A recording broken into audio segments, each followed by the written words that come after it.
Aren't those great parables? I'll tell you. And I'll bet everybody here this morning has a favorite parable that touches your heart, that actually changes your life. This parable of the rich man and Lazarus, this was the changing of the great medical missionary, Albert Schweitzer. Dr. Albert Schweitzer, a marvelous Protestant Christian, when he meditated on this parable, he knew, see, he was so talented and so privileged, a concert soloist, a philosopher, a theologian, an historian, a scientist. You talk about a Renaissance man.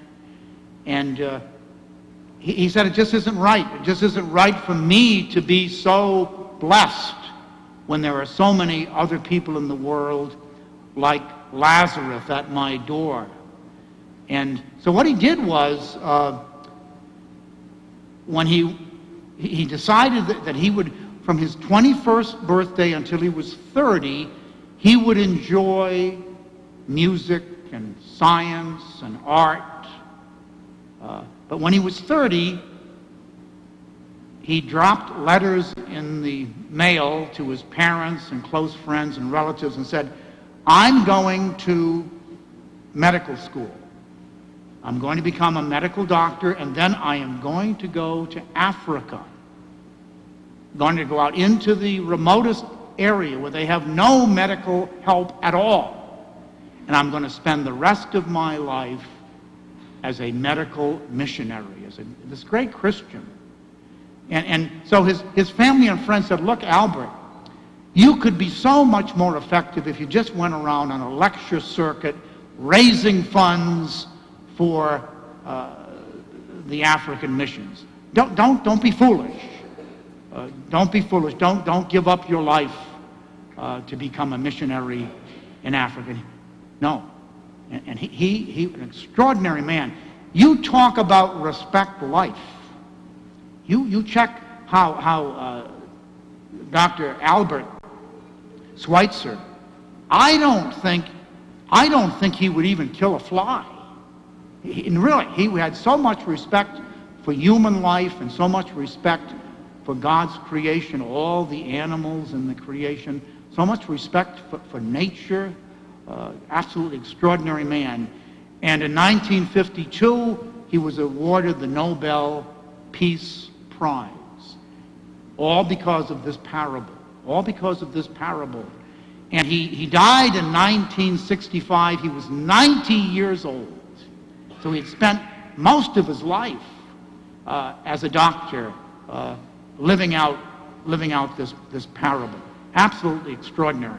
Let's take a quick look at some of the things in the parable. The rich man, first of all, he doesn't have a name. There's no name. Lazarus means God is my help. Isn't that a great name? God is my help, Lazarus. But we don't have a name. And in the ancient world, your name was so important. To not have a name meant that he was nobody. He thought he was a big shot, but he was nobody. He didn't even have a name.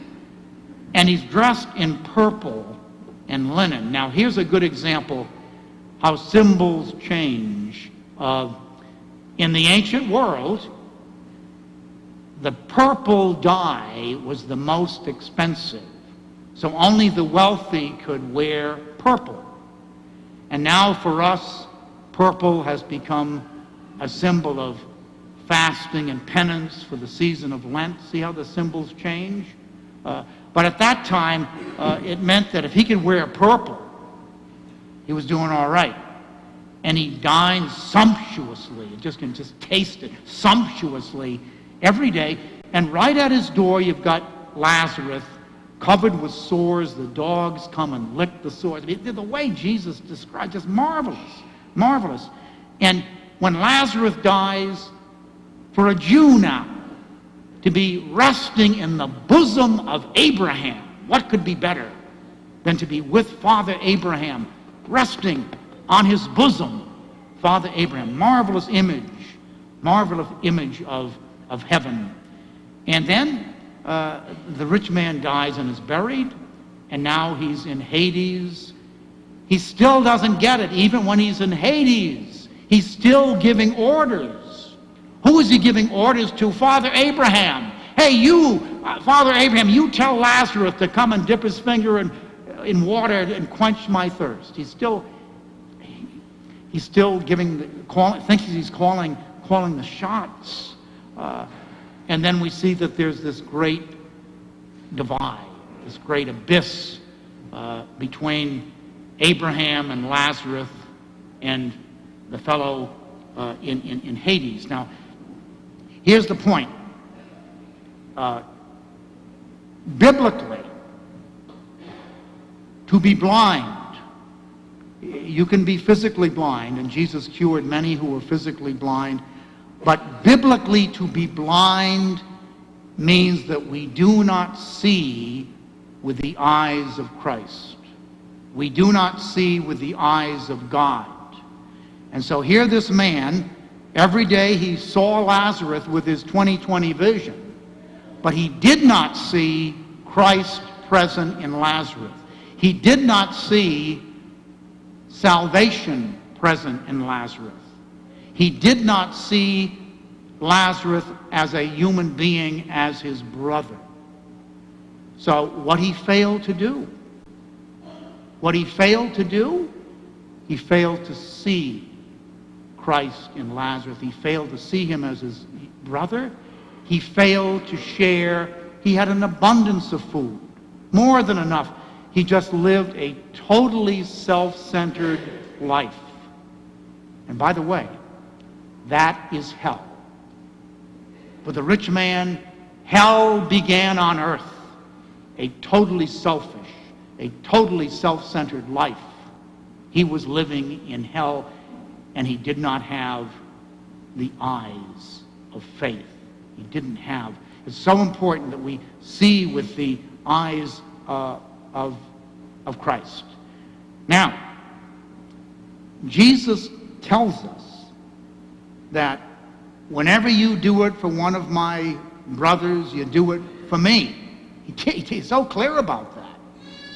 When you feed the hungry, when you clothe the naked, when you visit the sick, you did it for me. He's present. He's present in Lazarus.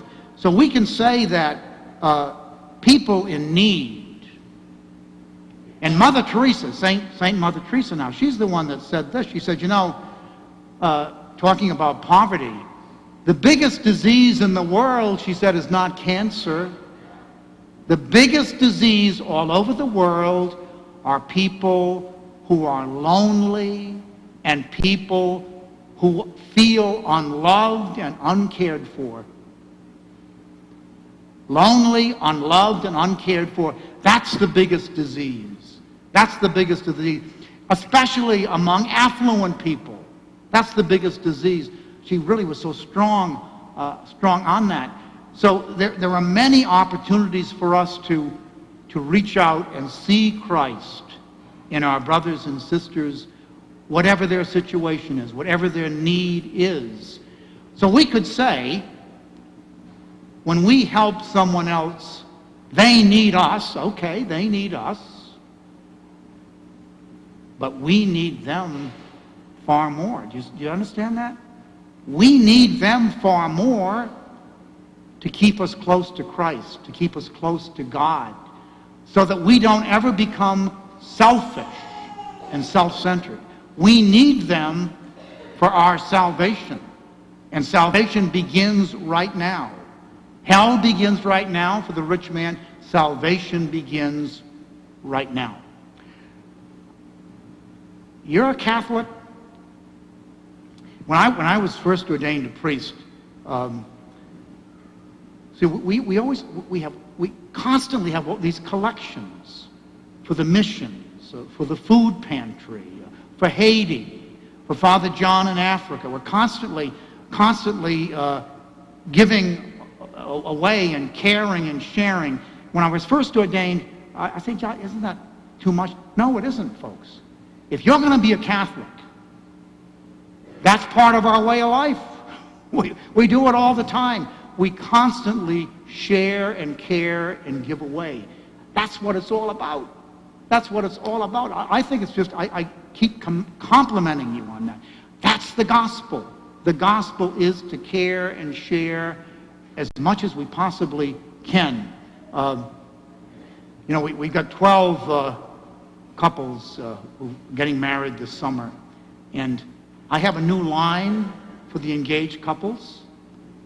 I hope that God blesses you with enough wealth, with enough money for you and your family. I hope God blesses you so that you can share more with those who have less.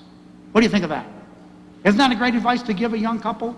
May God bless you so that you don't have to worry, so that you can share with those who have so little. So if you're going to be a Catholic, that's part of our way of life, folks. We keep doing it. And I know, Jim, you agree with me, right? James, he's the chair of our finance committee. Once this debt is gone, we want to share more, even more. That's what it's all about. I better sit down. But that's what the gospel is. It's about caring and sharing. They need us, but we need them more.